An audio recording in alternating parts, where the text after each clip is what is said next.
Godmorgen og velkommen til webinar om 3PL og integration. Mit navn er Dennis Zachariasen, og jeg er Solution Arkitekt hos og medstifter af BizBrains. En Black Friday logistikgyser har vi kaldt dagens arrangement, og det er, som nogle af jer måske har set i vores teaser-video, som har kørt på LinkedIn blandt andet, fordi vi engang havde en kunde, der havde gjort alt, hvad der kunne gøres for at forberede e-handelen op til Black Friday. Intet kunne gå galt, troede man. For der var jo lige logistikken, altså det der skal ske, efter at kunden har lagt varer i kurven og betalt, og det var der ikke så godt styr på. For som mange af jer nok kender til, så er det typisk meget fokus på de sådan helt kundevendte systemer, altså såsom webshop og marketing og mailkampagner, og den slags ting, som alle i virksomheden, inklusive topledelse og direktion, kan forstå, er vigtige. Det, der derimod kan være sværere at få bevillinger til, det er alt det, der ligger bagved. Det, der skal i gang, når ordren den er i hus, herunder logistikken. Men det kan også være sådan nogle ting som ordentlige masterdatasystemer med entydige data om for eksempel varer og kunder.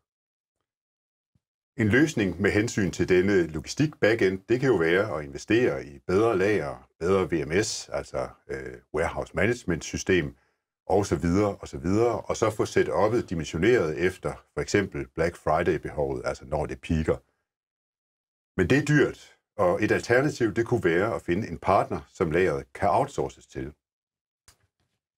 I dag der sætter vi fokus på de såkaldte 3PL-løsninger. 3PL det står for tredjeparts logistik, og det er netop betegnelsen for en løsning, hvor man outsourcer hele eller dele af varehåndtering til en ekstern leverandør. Vi får besøg af to herrer fra DSV Prime Cargo, som jeg vil snakke om hvad man skal have styr på, hvis man vil opnå en god integration mellem egne IT-systemer og en sådan 3PL. Således at der ikke går gys i logistikken, hverken til Black Friday eller til jul eller på andre tider af året. Hvis I har spørgsmål undervejs, så stil dem i Zoom i Q&A-panelet, og så vil jeg samle op undervejs og tage dem, når de lige passer ind, og ellers tage dem til sidst. Jeg vil lige give en intro, inden vi siger velkommen til Lasse og Jesper, men jeg giver lige en intro til integration i det hele taget, og så 3PL-integrationer specielt. Altså når vi snakker om B2B-integration, så er det jo ofte noget med kunder og leverandører, og det er ordre og fakturer og priskataloger osv. Og her kan man og bør man holde sig til noget standardiseret, for eksempel EDI. Fordi man har jo mange kunder og leverandører, og der er ikke tid til at lave noget customiseret til hver af dem, og det er der som regel heller ikke nogen pointe i. Det kan være, at man gør det med nogle enkelte, særligt tætte leverandører eller særligt store kunder, men generelt så holder man sig til standarder. En 3PL-logistikpartner derimod, det er en anden sag. Dem har man kun få af, og sandsynligvis kun en enkelt. Og de processer, der kører over mod en 3PL, de er mere avancerede end dem, som I har med den gennemsnitlige kunde eller leverandør. I skal have bestilt varer, og jeres 3PL skal modtage varerne på lageret. Varer skal opbevares korrekt. Måske er der en særlig måde, hvis der er udløbsdato eller andet. Og når I har modtaget en ordre, så skal 3PL'en informeres, og de skal ud på lageret og plukke og pakke, og I skal have en lagerstatus-retur. Og endelig så skal jeres kunde have de bestilte varer tilsendt med den rette transportør, som kan være den rette ud fra for eksempel pris, eller geografi, eller varetype, eller noget andet. Og så skal jeres kunde have besked om leveringsstatus, altså track and trace, og endelig, ja, så kan det være, at varerne kommer retur igen. Så der er mange steder, hvor en god integration, det kan gøre livet lettere, både for jer og jeres 3PL, og ikke mindst give jeres kunder en bedre oplevelse. En klassiker, når vi snakker om B2B-integrationer, det er, hvordan skal vi integrere? Det er ikke dagens emne, og vi skal ikke gå dybt ned i det her, i hvert fald ikke i introen. Men altså, der er jo de her to måder. Klassisk EDI, hvor vi sender mere eller mindre standardiserede filer frem og tilbage. Og så er der jo også API, som åbner for en hel masse muligheder. Det er noget, som vi faktisk lige har holdt et webinar om, og også kommer til at gøre igen. Så dem, der er interesseret i en lang diskussion om EDI og API, de kan lige holde øje med inboxen. Men sådan helt kort, så er EDI og API-overvejelsen også noget, der fylder godt i forbindelse med 3PL-integrationer. Og det gør det nok blandt andet, fordi at i sådan nogle 3PL-integrationer, der er der tit et e-commerce-system i den ene ende. Og inden for e-commerce, der er API'er meget udbredt. Altså det kunne være for eksempel noget real-time integration op imod ERP eller op imod PIM-systemet. Og netop fordi, at API'er er så, så nærværende i e-commerce, jamen, så er det oplagt også at overveje, om man skulle gå API-vejen, når man skal integrere med sin 3PL og øvrige B2B-partnere. Har I mest fokus på B2B eller B2C-handel? Jamen, så kan der være forskellige ting, der gælder, når I skal vælge en 3PL-leverandør. Sådan lidt firkantet sagt, så er B2B tit simplere. Det er ofte noget med at flytte nogle paller, hvorimod B2C kan betyde mere komplekse pluk og special handling og mere indviklet transport, i hvert fald med hensyn til last mile.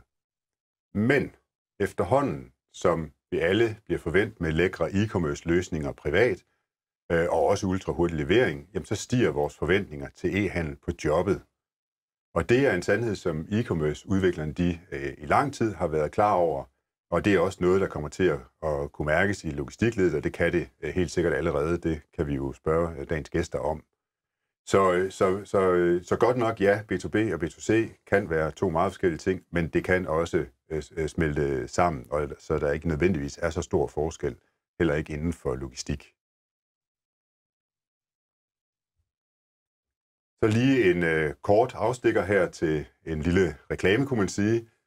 Vi har det her produkt, det hedder Link, og det er vores, altså BizBrains store stolthed. Det er en platform til integration, også 3PL-integration. Og i Link, der er der særlig fokus på, at integrationer de skal være lette at supportere i det daglige. Med Link, der kan mange af integrationsopgaverne, de kan flyttes ud af IT-afdelingen og ud i supporten og helt ud i forretningen, for eksempel i logistikafdelingen. Vi har mange kunder på Link, som arbejder med 3PL-integrationer, og det kan være både i rollen som 3PL-kunde, men det kan også være som 3PL-udbyder. Og det kunne jo passende lede mig videre til netop en af 3PL-udbydere, som bruger Link. Og vil I træde ind i billedet, I to herrer, så skifter jeg lige til kameraet. Her har vi Lasse og Jesper fra DSV Prime Cargo, og jeg tænker, I lige kunne starte med at introducere jer selv. Lasse, vil du starte? Det vil jeg meget gerne. Jamen, jeg hedder Lasse Stjerne Wrøste. Jeg har været ved Prime Cargo i snart 15 år, og har i al en tid arbejdet med logistikken, som både som kundeansvarlig og logistikchef. Har i de sidste 2 år været i vores IT-afdeling, og har siddet som Head of Product and Delivery, og har ansvaret for vores VMS og vores VMS-udvikling og vores VMS-support og kundeintegrationer og alle de her forskellige carrier, vi også integrerer ind i vores VMS-system. Hvad sagt? Jesper? Ja, jeg hedder Jesper Henriksen, og jeg har været i Prime i små 2 år efterhånden. Jeg har ansvaret for vores overordnede IT-platform, vores overordnede IT-systemer, og med en baggrund i IT-branchen. Så ideen er lidt, at vi kan møde det IT-mæssige med det operationsmæssige, og kan sikre, at vi får begge ben med. Ja, og tak fordi I vil komme her i dag. Jeg har en liste så langt med spørgsmål, og som sagt til jer, der ser med, stil endelig spørgsmål, så skal jeg nok flette dem ind også. Men nu har vi det her Black Friday-tema, og så kunne jeg jo lige passende spørge, hvor meget piker det egentlig for sådan nogen som jer på en Black Friday? Men det er jo i virkeligheden nemt at sige. Det er, når du drifter et IT-system, så handler det jo altid om kapacitet, fokus på kapacitet. Og den største udfordring er altid, når det piker voldsomt. Og for os, der snakker vi snakker vel en 10-dobling i løbet af ganske kort tid, i mængden af bestillinger, vi kører igennem. En 10-dobling alligevel? Ja. Ja, der er faktisk mange af vores e-commerce-kunder, der har 80% af deres omsætning i løbet af de her 5-6 uger, det kører nu her. Så der er enormt meget tryk på i vores e-commerce lige i øjeblikket. Det må jeg nok sige. Jamen det kunne så tænker jeg jo, hvad så efter sådan et peak? Der må være, altså dem der har valgt selv at køre deres lager af forskellige årsager. Det kan være, de er lige vokset ud af garagen, eller det kan også være, de er kæmpestore og har deres eget store fine lager. Oplever I så efter sådan et peak, at folk de kommer og siger, vi skal lige høre, hvad så nogen som jer kan? Vi oplever i hvert fald, at der er kunder, der pludselig opdager, hvor stor en udfordring det kan være. Fordi hvis du kører en webshop til en Black Friday, og du pludselig har et produkt, der stikker af, så opdager de pludselig, at den der med, at du selv skal stå og plukke og pakke det, og som du selv siger, hvis du står hjemme i garagen, så opdager du pludselig, at Black Friday, det kan godt være, at det starter med at tage 2-3 dage i ugen op til, men du skal bruge en måned på at pakke det efterfølgende, og med den tilsvarende dårlige kundeoplevelse, fordi den der med, at du køber noget til Black Friday, og du ikke får det leveret inden jul, det er jo en kæmpe udfordring, ikke også? Når man er et lille opstarts. Ja, det er så de små, men jeg tænker også, der må jo også være nogen, der måske, egentlig måske nok har et stort lager selv, og er vant til at køre det, men nu efterhånden, som der er kommet mere og mere e-commerce, at de så måske oplever netop det her, som jeg også lige var inde på i indledningen med, at du er ligesom nødt til at dimensionere efter peaks, men så har du resten af året, hvor du sådan, ja, måske i hvert fald på nogle parametre har noget overkapacitet. Præcis. Hvad med sådan nogle, kommer de også? Altså det er jo fordelen ved at træde over til en ekstern leverandør, ligesom os, til at håndtere sådan nogle ting. Det er netop, at vi har muligheden for at jævne det ud over året. Fordi vi kan jo vælge at kombinere det med kunder, der måske ikke har en sæson op til Black Friday, i forsøget på at holde en lidt mere jævn struktur. Ja. Jeg har her på mine spørgsmål lige markeret dem, der sådan særligt har at gøre med kundens perspektiv. Altså hvis man nu overvejer 3PL, hvad så? Så dem vil jeg egentlig godt starte med. Så kan vi tage nogle lidt mere. Jeg har nogle sådan lidt nysgerrigheder omkring netop det her store setup, som I har også med sæsonvarianter og sådan noget, men lad os lige gemme dem til sidst. Altså, hvis jeg nu er en der overvejer 3PL, eller måske har valgt det, hvad er det så? Nu er dagens tema jo integration af IT-systemer. Jeg er godt klar over, at der er alt muligt med hylder og pakker og så videre, men hvis vi nu holder os til IT, hvad er så de store udfordringer, når man skal i gang med det? Lad os sige, man kommer ligesom, hvad kan man sige, nedefra og vokser ud af garagen. Nu vil man gerne have jer til at styre tingene, og man har måske ikke de store IT-kundskaber, ikke de store IT-systemer. Hvad er det så, der sker? Jamen langt hen ad vejen, tror jeg, at den største udfordring vil tit og ofte være det her fokus på datakvalitet. Fordi når det skal ind til os, så er det super vigtigt, at det er 100% afstemt, hvad vi skal bruge, hvornår vi skal bruge det, hvor vi får det fra osv., hvilke data skal føres hele vejen igennem. Og den der struktur og proces kan være rigtig svær, hvis man er vant til, at man drifter en virksomhed og siger, vi skal fremad, vi skal videre, vi skal hurtigt fremad, vi skal give den gas.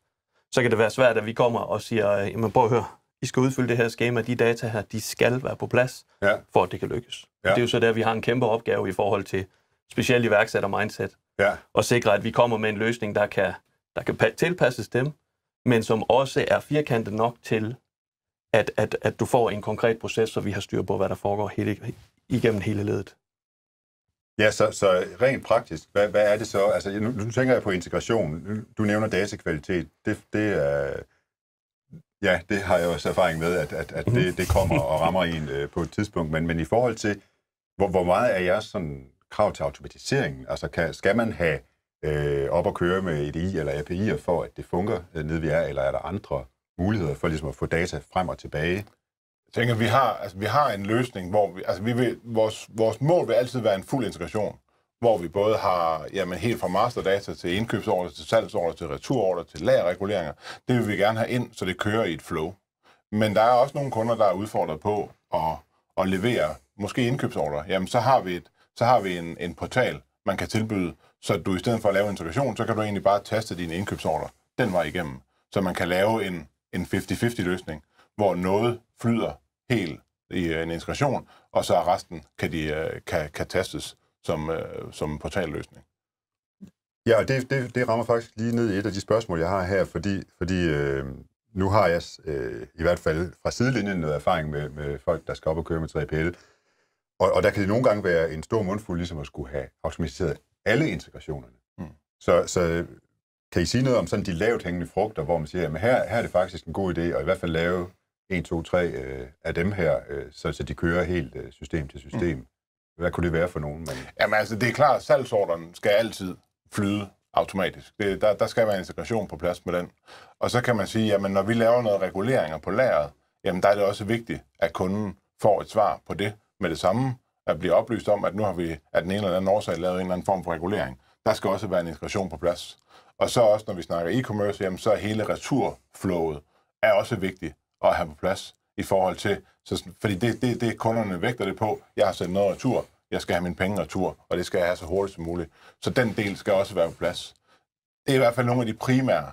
Og så kan man sige, jamen så indkøbsordre, jamen det kan vi godt klare uden, det kan, altså nogle gange er flowet af varer til lager ikke så voldsomt, jamen så kan man godt styre det i et manuelt flow, om man så må sige. Men primært salgsordrene, lagerreguleringerne, og så de her returordre, for at kunne understøtte en e-commerce, jamen der skal de være på plads.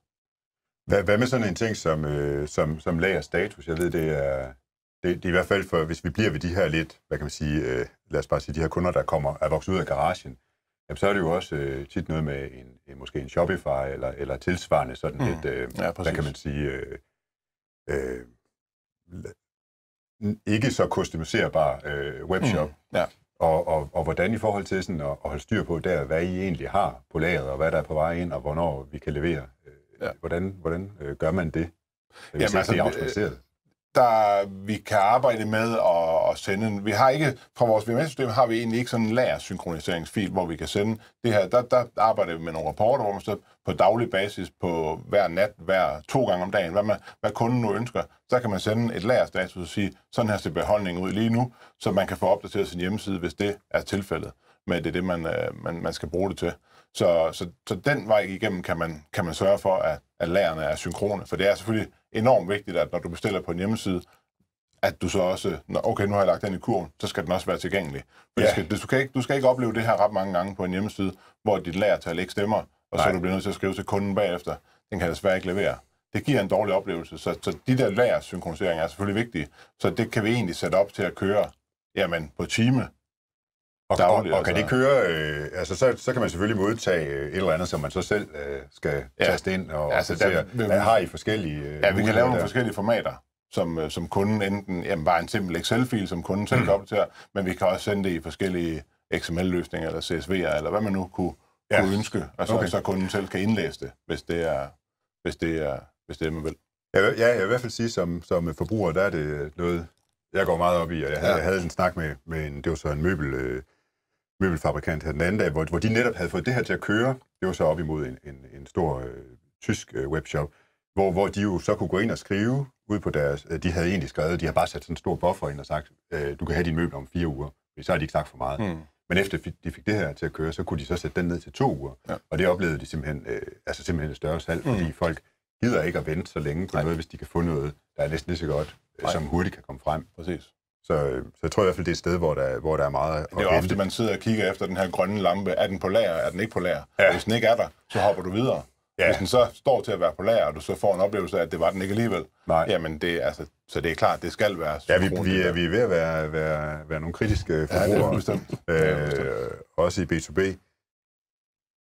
Hvad hedder det, hvis vi lige bliver lidt ved de her, altså det her kundeperspektiv. Hvis vi nu siger, det er en større kunde, altså nogen, det kunne være nogen, der allerede havde en 3PL-udbyder og ville skifte. Det kan være til jer, det kan være til nogle andre. Altså, hvad er udfordringen i forhold til at flytte fra den ene 3PL til den anden? Og hvis jeg lige skal gætte på, hvad jeg tror, det er, fordi så kunne det være mangel på standarder. Fordi det er egentlig også et emne, jeg gerne vil ind på. Men nu skal jeg ikke lægge ord i munden. Hvad er udfordringen, hvis man kommer til jer og siger, jeg har en anden 3PL, hvad skal der til for at skifte til jer integrationsmæssigt? Kan jeg bare bruge det, jeg har? Hvad siger I til det? Jamen, jeg synes, udfordringen er tit og ofte, at for det første igen, kunden skal være virkelig, virkelig, virkelig klar i, hvad er vores proces, hvad er det egentlig, vi gør. Fordi en ting er, at du flytter en standard. Selvfølgelig er IT-standarden vigtig, det er klart. Men der foregår også en hel masse, sådan en standard, der gerne er blevet customiseret alligevel i løbet af, hvis du har været kunde hos en 3PL'er i 2, 3, 4, 5 år, så har man bygget en hel masse knopskud på, og at få identificeret de knopskud, sådan at når kunden så træder over, enten over på vores side af hegnet, eller fra os over til en anden, og så opdage, at vi har glemt det her, eller det her, det fik vi ikke lige op at køre, osv. Det koster penge i sidste ende, fordi det går ud over kunden, som skal have slutproduktet. Så der er ingen tvivl om, at den der proces, der leder op til, at man laver skiftet, er vanvittigt vigtig. Ja, nu er det selvfølgelig IT, der er temaet i dag, men IT er jo sat i verden for at understøtte nogle processer ude i den virkelige verden. Så hvis vi lige tager en afstikker til det, fordi der ved jeg også, der er forskel på 3PL, og I må gerne reklamere lidt for at se, nu I kommer i studiet. Hvad er det? Hvad er nogle af de forskelle? Fordi de vil jo også ligesom sætte sig, og er måske også forklaring på, at man ikke måske er så gode til standarder inden for 3PL. Men hvad er det sådan procesmæssigt forskellene kan være? Hvad er I for eksempel gode til i forhold til andre? Jamen, det er jo lige præcis det. Vi er hos DSV Prime Cargo er vi jo specialister i eksempelvis fashionkunder. Altså meget af det tøj, som folk går ud og køber i deres webshops, det ryger via vores lager. Og eksempelvis fashion er en kæmpe udfordring for mange andre, fordi det er tøj, der skal hænge på bøjler og fragtes i en lastbil. De fleste har kigget ind bag en lastbil og set, at her står en hel masse paller. Men når du skal til at hænge tingene op på en bøjle, så bliver det pludselig en kæmpe stor udfordring. Vores system er skræddersyet til at håndtere lige præcis den type af kunder. Og det er den niche, vi egentlig har fokuseret på i høj grad. Både fashion, men også living har fyldt meget hos os. Og gør det stadigvæk. Ja. Og så selvfølgelig e-commerce som det tredje ben af de her hvad kan man sige, kundegrupper, vi har et stort fokus på. Der er mange klassiske 3PL'ere, der har meget fokus på, jamen vi flytter pallevarer en til en. Ja. Det kan vi også. Selvfølgelig kan vi det. Det tror jeg, de fleste 3PL'ere kan. Men der, hvor vi excellerer, det er, når vi snakker de specielle løsninger, og i særdeleshed på sådan nogle ting som fashion. Ja, er der også specielle ting på, nu nævner du living, altså der er det ikke, heller ikke kun at flytte paller? Bestemt ikke. Men der er jo mange ting i håndteringen, som også er en stor del af det her. Fordi både fashion, living også for den sags skyld, det vi får ind ad døren er ikke nødvendigvis det, vi sender ud til kunden. Så der ligger en kæmpe operation bagved, og det er meget de samme kundetyper, du har med at gøre. Det er meget lignende flows, både på living og på fashion. Ja, jeg kan også huske en gang, jeg lige fik en rundvisning på jeres lager, hvor jeg lagde mærke til, det har nok været ved den her tid på året, hvor der var sådan en hel linje, hvor de stod og pakkede ind. Altså det er jo ligesom hvis man er nede i en butik, jamen skal jo have den pakket ind. Og det gjorde de så bare på samlebånd. Men det er vel også et eksempel på sådan noget special handling. Lige præcis. De her specielle services, der gør, at slutkunden har en chance for at tilbyde en eller anden service. Ja. Nu nævner du selv gaveindpakningen. Altså, jeg kan da sige, at det drømmer jeg altid selv om, at når jeg går ud og køber en julegave, at den så ankommer indpakket, så jeg ikke selv skal bruge krudt på det. Specielt fordi det bliver et væsentligt pænere resultat. Og det har vi jo så som en del af vores flow og en del af vores service, vi tilbyder til kunden. Og det kunne så lige passende lede videre, fordi det her med at have de her processer, som har alle de her parametre, der kan skrues op og ned på, og måske får jeg også en ny kunde, der siger, at jeg kommer med noget helt nyt, jeg handler med sko, dem skal I lige pusse, inden det skal ud. Det ved jeg faktisk, I også gør. Så sådan nogle ting. Hvordan, hvis vi vender tilbage til IT, og måske tager den her standardsnak op, hvordan rummer man sådan nogle ting? Det skal jo ligesom signaleres, kunden har valgt blåt gavepapir eller grønt, eller der skal stå en hilsen fra mormor. Hvordan får man det ind i et e-fil eller et API-kald? Altså, det er jo noget, vi har jo lært den her, altså vi har også tilpasset os hen over årene i forhold til at kunne tilbyde de her forskellige value-added services. Så vi har i den standard, vi har i forhold til, når kunderne skal snakke med os, jamen der har vi nogle felter, nogle områder, der er dedikeret til de her value-added services, som kunne være gaveindpakning. Så du kan vælge, jamen nu er det juletid, der har jeg 2 forskellige slags julepapir. Der vil jeg bruge, når det er til drengene, så er det blå, og når det er til pigerne, der er det røde. Så kan du vælge det ude på frontenden, at du vil have det røde papir på den her, og du vil skrive til og fra, og du vil have en lille hilsen og sige, hej lille Peter, håber du nyder gaven, hilsen mormor, eller hvad det nu kunne være. Alle de der ting har vi fået standardiseret, så det bliver bygget ind i vores kald, eller i vores XML-fil, så vi kan se, at når den lander, jamen så står der simpelthen nogle steder i den her fil, at det er her, vi placerer det, hvis du har en hilsen, hvis du skal vælge papir, og de her ting. Og det er jo, altså, og det kan også være der, hvor hvis du vil have en imprægnering af en sko, jamen så vil det være i samme område, du egentlig ligger den her information, jamen den her, den skal have en imprægnering. Så det er, altså, vi har set behovet, og så har vi lavet en standard, der fatter, eller der omfavner det her behov. Okay, jamen hvis I lige, nu må I lige, dem der måske er knap så teknisk interesserede, må lige bære over et øjeblik, men jeg tænker bare, de her felter, I så sætter ind, altså, man kan selvfølgelig sætte noget fritekst ind og sige, så er der ligesom rum til hvad som helst, men hvor specifikke er I? Er det noget med med, I så indfører I et sæt koder, for eksempel til ja, det vil vi gøre. farver det vil vi gøre. Ja, det vil vi gøre. Og udveksler med den her partner. I forbindelse med integrationen af sådan en kunde, jamen der er jo selvfølgelig nogle ting, som der er nogle standarder, vi skal følge, eller kunden skal følge i forhold til at ramme os på de rigtige felter. Og så er der selvfølgelig nogle ting, vi aftaler med kunden, at når de skriver 1, jamen så er det blå, når de skriver 2, så er det røde, når det er 3 og så videre. Der sætter vi nogle koder op sammen med. Det er det samme, vi faktisk gør på nogle af de her returårsagskoder. Når du får en vare hjem, og du skal sende en retur, jamen så på følgesiden, så kan du måske vælge, den er for lille, den er for stor. Jeg har fortrudt mit køb. Der sætter vi også op nogle parametre der og siger, jamen 1, det betyder det, 2 betyder det. Så når kunden får filen retur, så kan de se, hvorfor har kunden valgt at sende den her vare retur, eller slutkunden valgt at sende den her vare retur. Og på samme måde gør vi med gavepapir og lignende. Så her, bare så jeg kan forstå det, så kan man, altså hvad kan man sige, inden for en standard vælge at udvide med koder, hvis I nu har nogle standardkoder, men jeg siger, at jeg har faktisk også lige 7 andre slags gavepapir, så kan man ligesom aftale med jer, at så finder vi nogle nye koder, uden at ændre på format og struktur. Og så vil gaveindpakkeren få, de får egentlig sådan en lille en pop-up, hvor de kan se, jamen den papirtype, jeg skal bruge, det er type 4. Og så ved de så, jamen det er den med smølfer på, eller hvad det måtte være, ikke? Okay, ja. Jeg kan se, at der er kommet spørgsmål, men inden vi lige tager den, så kunne jeg godt tænke mig lige at grave lidt mere i det her med, at man står som ny kunde og skal ind.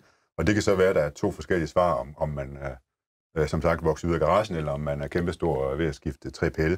Men hvad er det, man skal gøre? Hvad er det for nogle IT-kompetencer, man skal have? Skal man ud og have fat i sin ERP-leverandør? Kan man selv, eller skal man have fat i nogle specialister i integration? Eller hvad gør man egentlig, hvis man vil komme? Hvem skal have med jer? Jeg vil sige, at vi oplever nogle gange, når vi har den første snak med en kunde, at der sidder der måske en indkøber og tænker, at den her integration, den kan jeg godt. Jeg kan ikke bare lige sende det her til jer. Ja. Og der er vi, altså, der er vi blevet lidt for store til at sige, nej, vi kan ikke bare få et eller andet, og så kan vi selv lige... Og hvad kunne det typisk, hvad kunne det være? Jamen, så vil de måske sende en Excel-fil, eller bare en udlæsning af et eller andet obskurt format fra en eller anden hjemmeside. Der bliver vi nødt til at sige, så er det ikke os, man skal snakke med. Der bliver vi nødt til, at vi har den her standard, og så vil du typisk gå ud og entrere med en eller anden form for partner, der kan hjælpe dig med at få lavet det rigtige udtræk for dit ERP-system, og levere en fil til os, der matcher det format, vi nu ønsker. Og så et lidt ledende spørgsmål, men hvor tit kommer det som en overraskelse for folk? Fordi jeg går ud fra, at de har en proces i forhold til at vælge 3PL, der måske starter med at mødes med en af jeres sælgere, og alt hvad der skal gøre, og komme ud og se lager, og det bliver så fantastisk. Og så kommer forresten, der er også lige det her med IT. Ja. Jeg vil sige, vores sælgere er, altså jeg synes egentlig, de er ved at være så godt klædt på nu, til at have den der fornemmelse, og så også introducere det og sige, jamen vi forventer, at der bliver lavet en integration. Når det er den her største kunder, vi snakker om, jamen så skal der være en integration på plads. Og så vil vores sælgere, og vores sælgere er faktisk ofte vores logistikchefer, der har den her dialog, og de er klædt så godt på til at sige, jamen når I skal integrere med os, så kræver vi det og det og det. Og så kan kunden egentlig ret hurtigt fornemme, okay, det kan jeg nok ikke selv gøre. Og så vil de jamen måske så sige, okay, jamen, så er det ikke den løsning, jeg ønsker. Eller så vil de, så har vi, altså, vi har ikke nogen partnerskaber med nogen, men vi har selvfølgelig nogen, hvor vi har en bedre oplevelse med en andre, og så kan vi jo godt lade et ord falde omkring og sige, jamen dem har vi integreret med en 3-4 gange, og det har egentlig fungeret rigtig fint. Så tager jeg eventuelt en snak med dem, for de vil også kunne fortælle, jamen hvad kræves der egentlig? Altså er det en lille opgave, eller en stor opgave at få integreret til os? Tænker du også på hvilke systemer de bruger, eller tænker du mere på hvilken ERP-partner de har? Ja. Men kan man sige, at der er nogle systemer, der er nemmere, og nogle, der måske er nærmest umulige? Og er der noget, hvor I vil sige, at hvis I har det, så skal I nok overveje at skifte? Altså, det kunne være nogen, der måske kommer med noget Economic eller noget Dideo. Jeg tror egentlig ikke, at vi har oplevet, at kunderne har været nødt til at skifte ERP-system. Altså, det tænker jeg egentlig ikke. Vi kan nok altid få lavet en løsning, og man kan sige, at den partner, de har jo altid en eller anden form for partner koblet på. Og dem vil vi altid kunne tage en fornuftig dialog med, og så finde en løsning, der passer. Så kan det godt være, at vi skal, som vi snakker om fra starten af, jamen, skal det kun være en delvis integration? Eller skal det være en fuld integration? Og så må vi jo ramme den et eller andet sted, så det passer til kunden, at de ikke skal bruge 8 uger på at integrere op mod os. At vi finder en løsning, der passer, og ikke bliver for kompleks, så kunden, fordi det er også vigtigt, at kunden også selv forstår integrationen. Bare en lille smule, at det ikke stikker fuldstændig af, fordi at, altså, det er jo dem, vi får den daglige kommunikation med. Så hvis de ikke rigtig forstår, hvad der sker, jamen, så kan det blive en enormt tung proces at vedligeholde det i det daglige. Ja, så det lyder som om, I måske belært af erfaringen introducerer IT ret tidligt. Ja, det gør vi. Det gør vi helt kundeproces. Det gør vi. Jamen, så kan vi lige tage, der er et spørgsmål her fra Jannik, der spørger, hvilken EDI-standard bruger 3PL'er? Der rammer han træder ned på en lidt øm tå, tror jeg nok. Vil I bare lige skyde fra hoften? Jamen, det gør vi ikke. Altså, Nej, det er i den grad... det er jo den vej, verden går. Det er jo en udfordring i alle former for IT. Det er, hvis du ikke har en standard, så bliver integrationer komplekse. Det er klart. Men vi møder et væld af forskellige, lad os bare kalde det standarder, som vi forsøger at integrere ind i vores. Som Lasse sagde lidt tidligere, efterhånden som vi er vokset, så forsøger vi også at indsnævre feltet af standarder, sådan at vi rammer nogle ting, hvor vi stiller nogle krav ud mod den kunde, der gerne vil flytte over til os. Og det er simpelthen belært erfaring. Fordi igen, vi er ikke længere der, hvor vi kan sige, okay, her kommer en, der siger, jeg sender bare lige en e-mail med nogle informationer en gang imellem, og de er næsten altid ens. Altså, det bliver en umulig opgave. Så vi forsøger at klæde kunden på, når de kommer og spørger på opgaven, og klæde dem på og siger, vi har brug for, at I kommer med sådan og sådan, for at vi kan levere det, I gerne vil have. Men hvis jeg så lige må træde lidt i det, så det er jo jeres standard. Ja, og jeg tror, det som der bliver spurgt til her, også som det, vi jo oplever som en stor udfordring, det er, at der er ikke, ligesom hvis du for eksempel vil lave, nu nævnte jeg før, sådan klassisk EDI, køb og salg og ordrefakturer, der findes jo faktisk nogle standarder, og især måske hvis du er inden for nogle brancher, jamen, så er der ting, så gør man det sådan, og man så handler med Coop, Rema eller Salling, jamen, så er det sådan set næsten det samme. Men altså, sådan nogle standarder har der vel ikke rigtig noget af? Nej, ikke som sådan. Nej. Der er ikke en vedtaget branchestandard, som vi holder til. Der vil givetvis være nogle ting, der går igen, men hvordan at vi skal have en salgsordre kontra vores kollegaer, der skal have en salgsordre, det vil helt sikkert ikke være den samme. Der vil selvfølgelig skal alle bruge et navn og en adresse og et postnummer osv. Ja, præcis. Men hvordan det bliver leveret af strukturen, det kan være meget forskelligt. Det kan det. Ja, præcis. Jeg tror, forklaringen er jo nok den, at sådan, hvad kan man sige, EDI og måske især sådan de gode gamle standarder som Edifact og X12, hvis man var i USA, de er fra en tid, hvor det var, altså, hvad kan man sige, det var specialister, der lavede det. Og så kunne man sige, jamen her har FN vedtaget en standard, det er den, vi kører med, vi prøver at holde os inden for det her. Men især sådan her på det sidste, og med e-commerce over nettet og sådan noget, jamen så er det i hvert fald min oplevelse, at det er blevet lidt mere, altså alt er blevet lidt mere det vilde vesten, og også integrationer.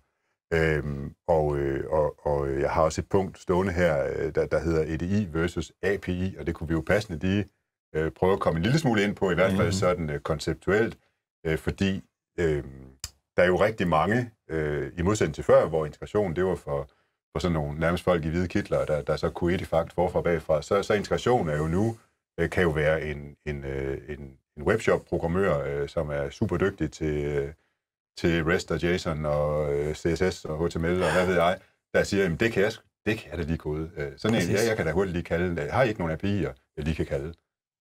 Præcis. Det er sådan lidt, jeg kan mærke, at jeg skal passe på med at ikke købe den her tangent, fordi vi har kun 11 minutter tilbage, og det er ikke det er jer, vi skal høre. Men sådan et API, hvordan ser det ud i forhold til, hvad kommer folk og spørger om, og hvad kan man sige noget om, er der noget, der er bedre end andet, eller? Jeg tror ikke, du kan sige, at noget er bedre end andet. Slet ikke nu, hvor vi står. Vi står lige midt i vadestedet, i bund og grund. Fordi du har fuldstændig ret i, at fokus flytter sig stille og roligt over på API-delen. Det gør det også for os. Ja. Men vi skal også gøre os vores erfaringer. Fordi der er en hel masse ting, man skal være bevidst om, når man arbejder API kontra EDI. Og vi flytter os stille og roligt, i hvert fald afdelingsmæssigt, over til at være mere og mere IT-fokuseret, efterhånden som vi rykker over i et API. Det kræver nogle andre kompetencer, og det kræver, at vi kan supportere nogle ting anderledes. I forhold til EDI-delen er i den grad et gennemprøvet koncept. Det ved vi alle sammen. API'et er så nyt, i hvert fald for os stadigvæk. Vi er kun, 1,5 år inde i processen, eller sådan noget. Ja. Og vi har, der er mange fine elementer i API'et. Det er der ingen tvivl om, og jeg tror personligt også, det er fremtiden for branchen, ingen tvivl om det. Men der er også mange faldgrupper i API'et her nu. Det er specielt, som du selv siger, der kan sidde en rigtig dygtig udvikler ude i en webshop og kode op imod et API, men du er ikke bedre end din egen API, dit eget API og din egen dokumentation. Og der ligger selvfølgelig en udfordring der, fordi du har ikke det samme touch på kunden på, hvilken form for kode de ligger ind. Er det en Excel-fil, du modtager i bund og grund, så kan du tage den, og så kan du gå den igennem, ligesom sådan på gammeldags skolemanér. Ja. Det kan du ikke på API'et. På API'et, der er det op imod, og så er der kontant afregning med det samme. Men du har ikke den samme mulighed for at hjælpe kunden ombord, om man så må sige. Nej, men omvendt er det sådan også, hvis det så er lavet rigtigt, og man ellers får lavet logning og fejlhåndtering og har nogle gode værktøjer, så man kan se, hvad der er sket, og så giver det jo omvendt også nogle hurtigere interaktioner og nogle nye muligheder også i forhold til hvad man som webshop-kunde kan få svar på med det samme. Det er netop det. Og det er også derfor, når vi står relativt tidligt i processen, og vi lærer hele tiden. Og vi flytter selvfølgelig gradvist vores kunder, specielt de nye kunder, over mod API'et, fordi det har nogle kæmpe fordele. Men der er ingen tvivl om, at de her faldgrupper, jeg nævnte før, det er eksempelvis, du siger det selv, at man skal huske, at det ikke kun funktioner, vi skal have kodet, vi skal også have kodet netop logningsværktøjer osv. Så kunden får den samme service, som de egentlig gør på IDI. Og jeg kan lige skyde ind her, nu er det her med IDI versus API er jo et helt emne for sig, og vi har også holdt webinar kun om det, men jeg kan da bare lige sige, at konklusionen på det er lidt spoiler til, hvis man havde tænkt sig at skulle med på sådan et, men det er egentlig, at hvis man spørger BizBrains, jamen så er det egentlig, jamen brug nu bare begge dele. Det er ikke sådan, at du bare skal lægge alting over i API, eller holde det hele i IDI. Det kan være rigtig fint at køre nogle af processerne med IDI, hvor du ligesom gerne vil have de her muligheder, som du selv var inde på, og hvor der ikke er behovet for at få et svar tilbage. Og så køre nogle processer på API, og så egentlig bare, hvad kan man sige, have et framework, en skal i forhold til support og overvågning, der rummer dem begge to. Men der ligger det er konklusionen faktisk på vores... Og det gør vi også. Vi har kunder, der bruger begge dele. Der både leverer noget via API'et, og så egentlig bare lade resten køre på IDI. Ja, så det er også... Altså, jeg hører nogen, der siger, og det kan så være også lidt et spørgsmål om, hvad det er, man har af skills, men som siger, vi synes, det var bedst, hvis alting kunne komme over på det ene eller det andet, typisk API. Kunne vi ikke bare flytte det hele over på API? Ja. Og det er der altså så, som sagt, det er en længere snak, men det er der nogle gode grunde til, at det faktisk er en god idé at blande det. Ja. Så kom der lige et spørgsmål mere her. Hvilke kommunikationsformer håndterer DSV? Og der tror jeg, der tænkes på, ikke så meget på måske altså strukturen, som kunne være Edified, XML, JSON osv., men mere, hvordan kobler vi det op? Er det Jamen, der har vi, altså jeg tænker, at vi har både en IDI-løsning og en API-løsning i dag. Og vi kan kombinere den her som en hybridløsning, så du kan gøre det, som du netop nævnte før, at vi kan gøre begge dele. Så altså vi lærer noget hele vejen igennem den her proces, som Jesper han nævner. Det er ikke så gammelt vores API. Vi skal også lære at vejlede kunderne rigtigt, fordi vi kan godt fornemme, at når man siger API, så lige nok det, men så sidder der en koder, og han kan hurtigt lave et eller andet, og så spørger han bare sådan hele tiden, spørger. Og det skal vi lære, at det ikke er måden at bygge det på. Fordi så kan du kan virkelig, hvis du så begynder at arbejde med rigtig mange salgsordre og indkøbsordre, og du skal spørge på dem hele tiden, så kan det blive enormt tungt og enormt belastende for vores system at skulle svare på alle de her forespørgsler via alle de her kald, der kommer via API'et. Så der skal vi også lære kunderne at kende og så sige, jamen den måde vores standard på en API-løsning, jamen det er både, hvor man bruger noget webhooks, og man bruger nogle normale kald. Så... Men også i forhold til transportformer, tænker jeg protokoller, altså når I siger API'er, er det så REST, er det SOAP, hvad er det? Er der noget, I har lagt jer fast på?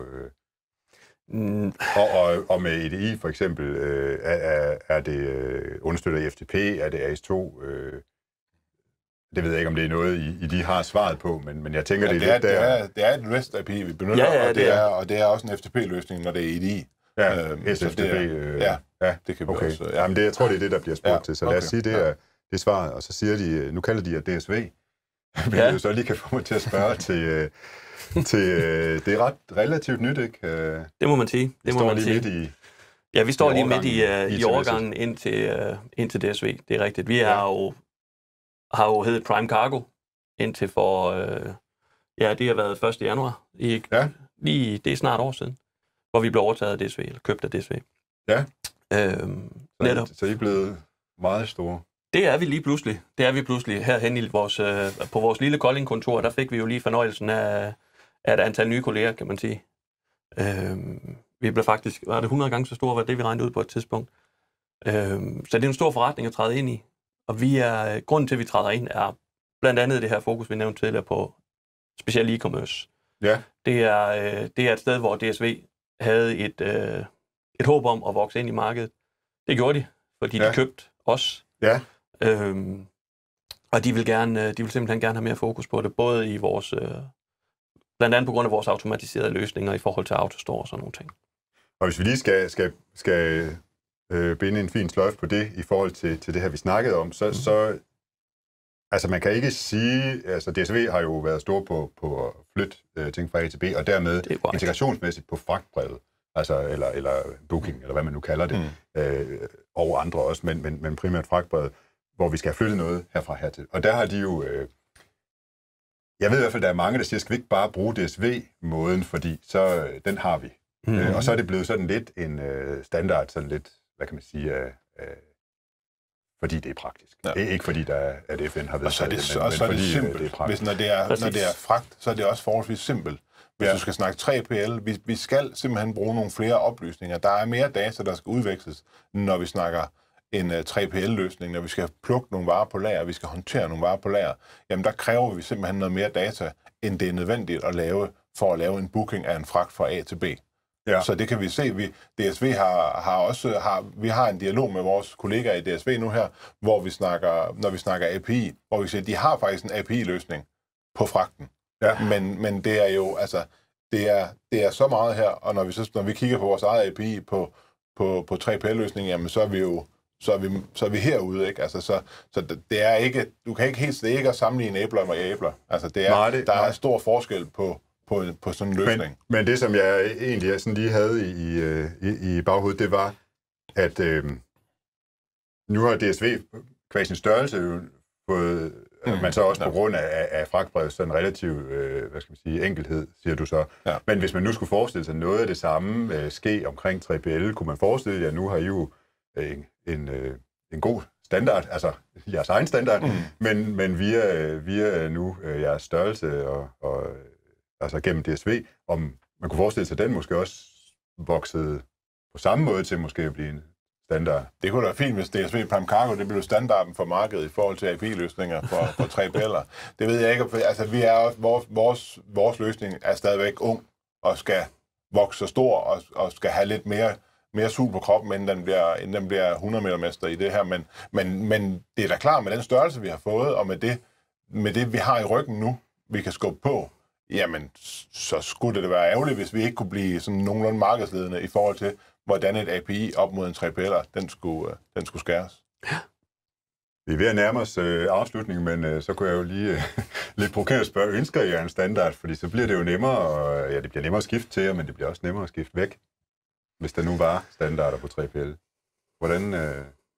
Så tror jeg, så en ting er data, og så en anden ting er også, hvordan vi håndterer varerne.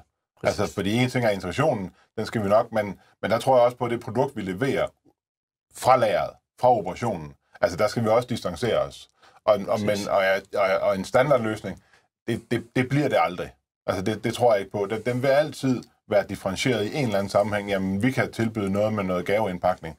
Det kan kollegaen måske ikke. Og sådan nogle ting vil vi altid kunne differentiere os på. Så en standard plug-and-play-løsning, det tror jeg aldrig, det bliver. Også selvom vi bliver endnu større og får tilbudt det her til endnu flere. Nej, og selvom det skulle blive, så synes jeg jo, det lyder jo som det rigtige svar. Altså, det er jo ikke et vi skal konkurrere på. Det er jo også det, vi ser i andre brancher, hvor man siger, jamen lad os nu bare lande på et eller andet, så der ikke er så meget bøvl med det, og så lad os konkurrere på vi skal understøtte operationen. For. Ja, det er det primære. Ja. Er der noget, I synes, I mangler at sige? Fordi jeg kan i hvert fald se på min computer, der er klokken ved at være kvart i. Jeg går ud fra, at den er præcis. Er der noget, I lige står og brænder ind med? Jeg kan se, at jeg har faktisk mange spørgsmål nu, men det må vi tage en anden god gang. Ja.